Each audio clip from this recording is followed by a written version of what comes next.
এই ডিসকাশনটা আমি যখন করছি, মিরপুরের হোম অফ ক্রিকেটের ওয়েদারটা এখন এই মুহূর্তে খুবই উইন্ডি, বৃষ্টি নামছে, বাতাস বইছে এবং অনেকটা মনে হচ্ছে যে বর্ষাকাল আসন্ন, আসলেই আসন্ন।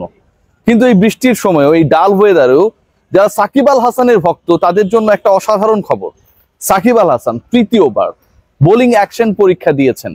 লাভবরো যে ল্যাপ রয়েছে বার্মিংহামের অদূরে, সেখানটায় তিনি মার্চের 9 তারিখে পরীক্ষা দিয়েছেন। দুদিন আগে সেটা রিপোর্ট এসেছে। অ্যান্ড সাকিব আল হাসান, সবার প্রিয় সাকিব আল হাসান, ক্রিকেটার সাকিব আল হাসান, বিশ্ব সমাদৃত নন্দিত allrounder Shakib Al Hasan, world number 1 Shakib Al Hasan, তিনি তার বোলিং অ্যাকশন নিয়ে যেই ধরনের কনফ্লিক্টের মধ্যে ভুগছিলেন, যেই ধরনের প্রশ্ন উঠছিল যে সাকিব আল হাসান বল করতে পারবেন কি পারবেন না, তিনি কি পুরোপুরি 1 বছরের জন্য আসলে আউট অফ বোলিং হয়ে গেলেন কিনা, তার কি কোনো ধরনের কাউন্টি বলেন কিংবা ফ্র্যাঞ্চাইজি ক্রিকেট বলেন, ঘরোয়া ক্রিকেট বলেন, ইন্টারন্যাশনাল ক্রিকেট বলেন, যদি কখনো ফেরার সুযোগ হয় বোলিং করার সুযোগটা হবে কিনা, সেই সকল প্রশ্নের উত্তর 9 তারিখে সেই পরীক্ষার মাধ্যমে পাওয়া গেছে। এই আলোচনাটা খুব স্বাভাবিক যে সাকিব আল হাসান তৃতীয়বার বোলিং পরীক্ষা দিয়েছেন এবং তিনি উতরে গেছেন, 22টা ডেলিভারি করেছেন, যার অধিকাংশই আপ টু দ্য মার্ক ছিল। এবং সারে সামারসেটের ম্যাচে আপনারা সবাই জানেন, ওই যে তার বোলিং অ্যাকশন নিয়ে যে প্রশ্ন তোলা হয়েছিল, তার পরবর্তী সময় থেকে একটা মোটামুটি বাজে সময়ের মধ্যে দিয়ে তিনি যাচ্ছিলেন। এটা আলোচনাটা খুব স্বাভাবিক। আমি যে আলোচনা করব সেটা হচ্ছে আসলে কোন পরিস্থিতির মধ্য থেকে সাকিব আল হাসান আরো একবার প্রমাণ করলেন that he is the champion one from this country. বাংলাদেশে আসতে পারছেন না, নানা ইস্যুস রয়েছে এখানটায়। সাকিব আল হাসান অনেক ক্ষেত্রেই কনফিউজ থাকছেন যে এলে আসলে সিচুয়েশনটা কি হতে পারে। সাকিব আল হাসানের যারা ঘনিষ্ঠ, যারা সহযোগী ছিলেন, তাদের উপর ডিপেন্ড করার কারণে সাকিব অনেক ধরনের বিতর্কে পেঁচিয়ে পড়েছেন, যেটা সাকিবের ব্যক্তিগত দোষের থেকে অন্যরা তাকে ফাঁসিয়ে দিয়েছে। পয়েন্ট নাম্বার 1, সাকিব আল হাসান কোনো ধরনের প্রপার ট্রেনিং এর মধ্যে নেই। একজন ক্রিকেটার যদি বাংলাদেশে থাকে, অন্তত তিনি একজন কোচকে নিয়ে প্র্যাকটিস করতে পারবেন, মিরপুরের এই হোম অফ ক্রিকেটে এসে তিনি প্র্যাকটিস করতে পারবেন, সেই সুবিধাটা তার থাকবে। সেই ধরনের কোনো ফ্যাসিলিটিস এর মধ্যে সাকিব আল হাসান নেই। সাকিব আল হাসান, বাংলাদেশে না থাকা সাকিব আল হাসান, তিনি অবস্থান করছেন ইউএসএ তে। সেখান থেকে তিনি ফেব্রুয়ারি মাসের 27 তারিখে যুক্তরাজ্যে যান। সেখানে গিয়ে তিনি প্রায় 13 দিন 14 দিন প্র্যাকটিস করেন। 9 তারিখে তিনি বোলিং অ্যাকশনে পরীক্ষা দেন। এবং সবচেয়ে গুরুত্বপূর্ণ ব্যাপার যেটা, যে তিনি যেখানটায় প্র্যাকটিস করেছেন, যেখানটায় নিজেকে রেডি করেছেন for the 3rd time test, সেই কিয়া ওভালে সারের যে ম্যানেজমেন্ট রয়েছে, তাদের যে কোচিং স্টাফ রয়েছে, তাদের যে গ্রাউন্ড স্টাফ রয়েছে, তাদের অথরিটি বা ডিসিশন মেকিং এর সাথে যারা রয়েছে, প্রত্যেকে সাকিব আল হাসানকে হেল্প করেছেন। কেন করেছেন জানেন? সাকিব আল হাসান যেন কামব্যাক করে। আজকে যখন আলোচনা হচ্ছে সাকিব সেরা নাকি হামজা চৌধুরী এসে যখন বলেন যে তিনি এই কম্পারিজনটাকে আসলে বিশ্বাস করেন না, তিনি নিজেও সাকিবের অনেক বড় ফ্যান, গ্লোবাল স্টার, ঠিক তার 2 দিন পরে সাকিব আল হাসানের এই গুড নিউজটা আসে। কতটা মানসিক চাপে থাকার পরও একজন ক্রিকেটার, খেলাটার প্রতি তার যে নিবেদন, এই মুহূর্তে সাকিব আল হাসান যদি চান, তার জন্য খুব ইজি না। যে বয়স তো অলমোস্ট ফলিং, যে তার ক্যারিয়ার খুব বেশি দিন নাই, কি দরকার এত পরীক্ষা দেওয়ার, ফ্যামিলিকে ইউএসএ তে রেখে ইউকে তে চলে আসার, 12-13 দিন রোজা রেখে প্রতিদিন 4 ঘন্টা করে প্র্যাকটিস করার দরকার ছিল না তো। ভাবতে পারেন ইংল্যান্ডের রোজাটা কিন্তু বেশ বড় হয়। আমি রমজান মাসে ছিলাম, 2019 বিশ্বকাপটা রমজানই পড়েছিল এবং তাদের ডে যে লেন্থটা সেটা বেশ বড়, 7:30, 8টা, 9টার দিকে আসলে ইফতারের সময়টা আসে। সেখানটায় তিনি এভরিডে 4 ঘন্টা করে রোজা রেখেছেন, প্র্যাকটিস করেছেন 4 ঘন্টা করে, মানে রোজা রেখেছেন, 4 ঘন্টা করে প্র্যাকটিস করেছেন, কামব্যাক করার জন্য পুরো প্রস্তুতি নিয়েছেন, শেষ বয়সে এসে আরো একবার আন্তর্জাতিক ক্রিকেটে ফেরার জন্য। এই ডেডিকেশনটাকে আপনি কিভাবে মূল্যায়ন করবেন? এই ডেডিকেশন দিয়ে আপনি কোনোভাবেই সাকিব আল হাসান অন্যায় করেছে, কাঁকড়া ব্যবসা, চিংড়ির ব্যবসা, গোল্ডের ব্যবসা, শেয়ার বাজার কেলেঙ্কারি, কোনো কিছুর সাথে মেলাতে পারবেন না।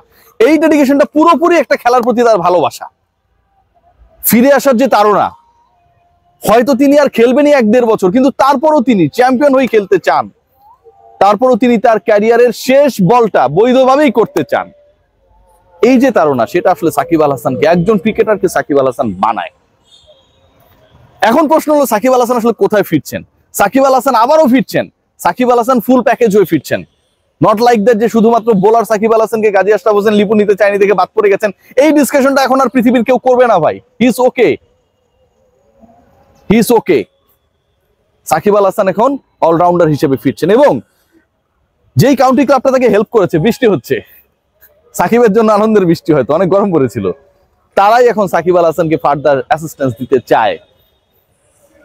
সাকিব আল হাসানের নেক্সট যে অ্যাসাইনমেন্ট সেটা হয়তো কোনো একটা কাউন্টি দলের হয়ে, এবং সেটা সারে হলে খুব বেশি অবাক হবার কারণ থাকবে না, cause this county club they provide their all extent of helps for Shakib Al Hasan.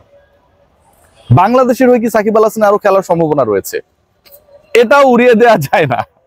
কেন আমি বলছি, দেখুন এই মুহূর্তে সাকিব আল হাসানের মানে টু বি ভেরি অনেস্ট যে সিচুয়েশনটা হয়েছে, এটা সাকিব তো ডেফিনেটলি অনেক কিছু বিতর্কিত কর্মকাণ্ড করেছে, সবচেয়ে বেশি বিতর্কিত হচ্ছে তার সহযোগীরা। এদেরকে নিয়ে একটা রিপোর্ট করবো যারা সাকিবকে আসলে বিতর্কিত বানিয়েছে। সাকিবের যে বন্ধু বান্ধব সার্কেল, কিছু বিতর্কিত লোকজন, ডেফিনেটলি সাকিব ফ্যানদের জন্য আমার একটা অনুসন্ধানী রিপোর্ট থাকবে এটা নিয়ে, যে কারা আসলে সাকিব আল হাসানকে এভাবে ম্যালট্রিটেড করেছে, মিসগাইড করেছে তাদেরকে নিয়ে। সো এখানকার ইন্টারেস্টিং পার্ট যেটা, ধরুন বাংলাদেশে ইলেকশন হয়ে যাবে, যেটা শোনা যাচ্ছে ডিসেম্বর জানুয়ারি ফেব্রুয়ারি ম্যাক্সিমাম, এরপরে সিনারিওটা কি হয় কেউ তো জানে না ভাই। এরপরে কি হয় আমরা কেউই জানি না। সাকিব আল হাসান ওদিকে যদি সবকিছু ঠিক করে ফেলতে পারে, বাংলাদেশের যিনি আসবেন বা যারা আসবেন তারা যদি আবার মনে করে সাকিব আল হাসানকে সংবোধিত করবে, সবকিছু সম্ভবের দেশ বাংলাদেশ ভাই। আমরা জানি না যে সাকিব আল হাসান এখনো আন্তর্জাতিক ক্রিকেট থেকে রিটায়ার্ড অর নট, সিরিয়াসলি, কারণ ওয়ানডেটা থেকে তিনি এখন পর্যন্ত অ্যানাউন্সমেন্ট দেন নাই। সাকিব আল হাসান আমার কাছে মনে হয় এই বোলিং অ্যাকশন পরীক্ষায় নিজেকে শুদ্ধ প্রমাণের মাধ্যমে জাস্ট একটা বার্তাই দিয়েছেন, শো মাস্ট গোজ অন, এটা কখনোই থামবে না। সাকিব আল হাসান যখন সেই ক্যারেক্টার, তখন সেই বাদ্যযন্ত্রের অমীয় সুর থামার কথা না। বাংলাদেশের ক্রিকেট ইতিহাসে সাকিব আল হাসান হিস্ট্রিটাই এরকম করে লেখা হয়েছে। যখন আপনি ফুল স্টপ দিয়েছেন তারপর থেকেই নতুন লাইন শুরু হয়েছে।